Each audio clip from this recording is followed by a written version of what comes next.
Hamam soap வழங்கும் கஸ்தூரி.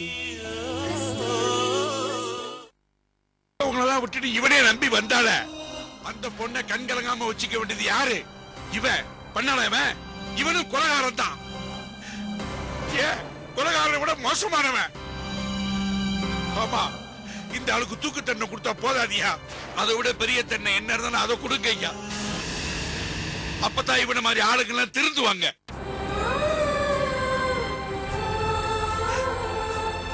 நான் தப்பா பேசியிருந்தாங்க, மிஸ்டர் விஸ்வநாதன், உங்க உணர்ச்சி எனக்கு புரியுது. நீங்க போய் உட்காருங்க. நான் உட்கார்ந்துக்கிறையா? டேய், நல்லா இருக்க மாட்டேன். ஆமா,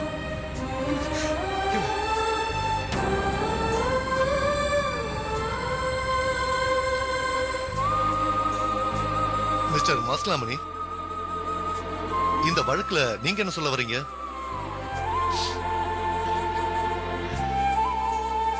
ஐயா, நீங்க பெரியவங்க. இதுல நான் சொல்றதுக்கு என்னையா இருக்கு? எனக்கு உடனடியா ஹார்ட் ஆபரேஷன் பண்ணணும் டாக்டர் சொன்னதும் என் உயிரை வச்சு இந்த பய கஸ்தூரி கிட்ட வியாபாரம் பேசியிருக்கான்.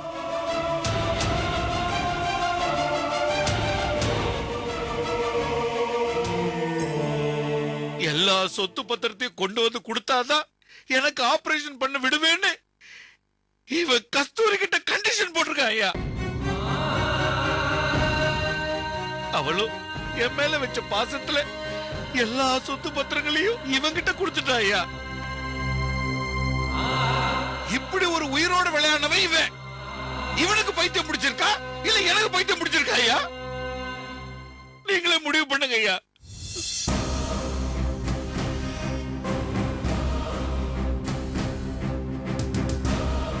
இந்த வழக்கை ஆராய்ந்து பார்க்கும்போது ராமு கஸ்தூரியிடம் கணவனாக மட்டுமல்ல ஒரு மனிதனாக கூட நடந்து கொள்ளவில்லை என்பது தெளிவாக புரிகிறது. கஸ்தூரியிடம் ஆகிய சொத்து பத்திரங்களை உடனடியாக திருப்பித் தர வேண்டும் என்று இந்த கோர்ட் உத்தரவிடுகிறது.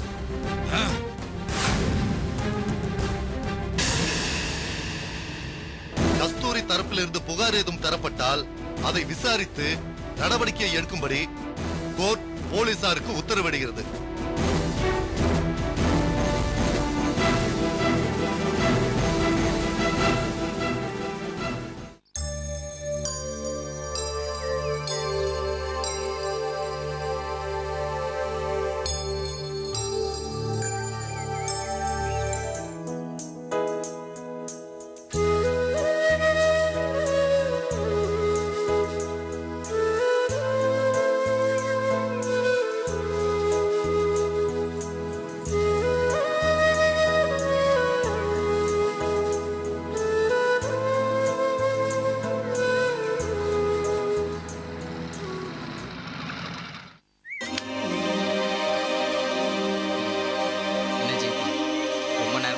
காத்துக்கிட்டு இருக்கியா? என்ன பண்றது, எனக்கு வேற வழி இல்ல தியாகு.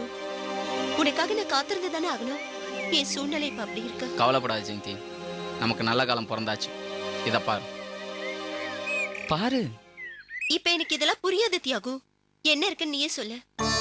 நான் சொன்னல ரோடு கான்ட்ராக்ட், அது இப்ப எனக்கே கிடைச்சிருச்சு. இதை மட்டும் நான் எடுத்து பண்ணேன்னு வச்சுக்க, லட்சக்கணக்கில் பணம் கிடைக்கும். எல்லாம் நீ வந்த நேரம் தான். நான் தான் இன்னும் வரலையே. அதான் வந்துட்டீல. கழுத்துல தாலி கட்டினாதான் நான் உன் கூட வந்த மாதிரி. சரி சரி, புலம்பிக்கிட்டே இருக்காத. இன்னைக்கு நைட்டே நான் கொல்கத்தா கிளம்பணும். நமக்கு ரோடு கான்ட்ராக்ட் தர கம்பெனி அங்கதான் இருக்கு.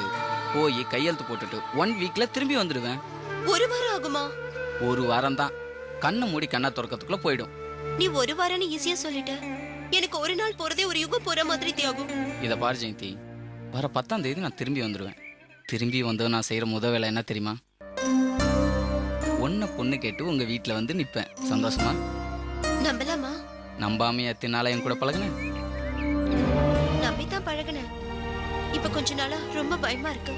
இத பாரு, வர 10ஆம் தேதி கண்டிப்பா உன் வீட்டுல வந்து நிப்பேன். கண்டிப்பா வந்துருவல்ல?